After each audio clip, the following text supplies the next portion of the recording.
Okay, E. Thank you, Patrick. All right, everyone, coach is set. Please use the raise hand function as questions come up. Looks like we'll start with Andrea Finici. Hi, Doc. My question is, what are the lessons learned in the last two games and the mistakes you would like to avoid? Yeah, well, we'd like to avoid a lot of mistakes. Obviously, turnovers, offensive rebounds, our pace, keep our pace going throughout the game, play for 48 minutes. Yeah, there's a lot, but there's a lot when you win too. There's no different. Thank you. Chris Vivlamore. Doc, what's your philosophy on the pregame message in an elimination game like that? To not put too much pressure on them, I suppose, or do you want that? Yeah, no, well, there's pressure always. If you're trying to achieve anything big in your life, there's going to be some pressure with it. That's just part of the process. So you really need to focus on what you need to do. And we talk about the process, and you just got to make sure your guys are ready to execute the process.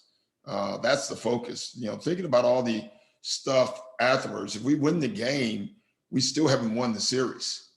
So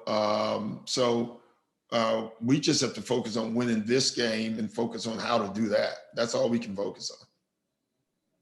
Dave McMenamin. Doc, had his most offensive success in the second half of Game 3. Was there something about the way the Hawks are playing defense that opened it up, or was something about that could be replicable for whatever remains of the? I didn't hear the first part. I'm going to assume you said Seth. No. Talk about then the second half of Game 3 had his most offensively. Anything about that's replicable, or was it? Probably a little bit of both. Honestly, I do think there's part of that.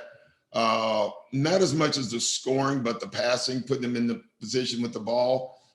We find the more we can get him to do that, the more aggressive he becomes.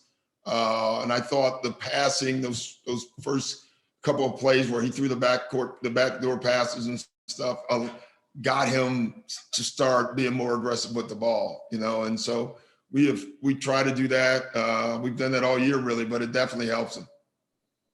Keith Pompey.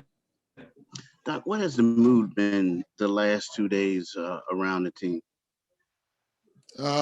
Win the game, focus on the game, be aggressive, play. I don't think there's no other mood than that. I don't know what question you're looking for. Cheery, gloomy. I don't know. I'm not. Come on, Doc. Yeah, but I'm just saying. Come on. No. You know me better than that. What I'm saying is, it's like, how are the guys? Like, they're good. They're ready. I think our guys are ready. But you never know, Keith, how many are ready, if they're all ready. Listen, if I could tell you all that, I would be like, I would start having trading cards and picking cards and playing tricks, But my feel on the guys is they're ready to play. Well, I can say this about you. You seem really locked in. Just by looking at you. It's compared to that good, huh? So I like that. You think I'm locked in?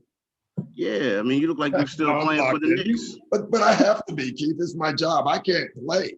So my job as a coach is to be locked in. You know what I mean by that. And, every player, if I've learned anything, tries to get ready for a big game probably differently. There's no one set of ways. Some guys need to be really relaxed. Some guys need to be very intense. And I think you see a little bit of both in the locker room. And I'm sorry, but I just got to ask you this one question about Juneteenth. I know you speak out a lot about a lot of things, and your thoughts on that becoming a national holiday. Yeah, I don't know. I'm very happy that it's been recognized and that it's a national holiday. Honestly, I would rather the George Floyd bill be passed and there's real legislation. We give holidays pretty easy, but so don't take that as I'm that proud. There's people who worked hard to get that as a holiday, but we have a lot of work to do still.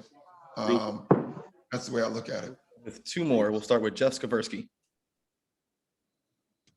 Hey, Doc, I know you talked about it even yesterday that you're confident in this team. Did you find it at all in any of your messaging, talking to them the last few days, that you had to remind them to also be confident? Did you find a need to, hey, you're the 1 seed, you guys are supposed to win this series, anything like that? No, I think they believe that, honestly, Jeff. I do believe they believe that. That doesn't mean the game gets close and things don't work out the way you want to, like the other night. But I believe they believe that. I think they're going to go out and play like that tonight. And what will you do differently? If you guys are able to build a big lead like you've been able to do the last 2 games, will you do anything differently to make sure, you're able to hold on to it? Well, we'll play better, hopefully. We'll execute better. We won't take our foot off the gas, and whatever rotations or things that we need to have on the floor, hopefully we can have the right rotations on the floor. All right, final Thank question. you, Doc. James Hill. Hey, Doc, a golden opportunity to go into Atlanta and get a game. Can you just talk about the thought process of going into tonight and what you envision for the Sixers?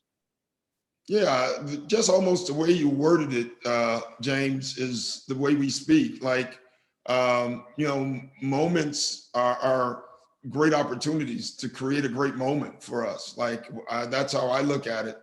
All an obstacle is an opportunity to do something great. And I think that's the message we've been given. I think that's what they believe. All right. Thank you, Coach. Thanks, guys. Thank you.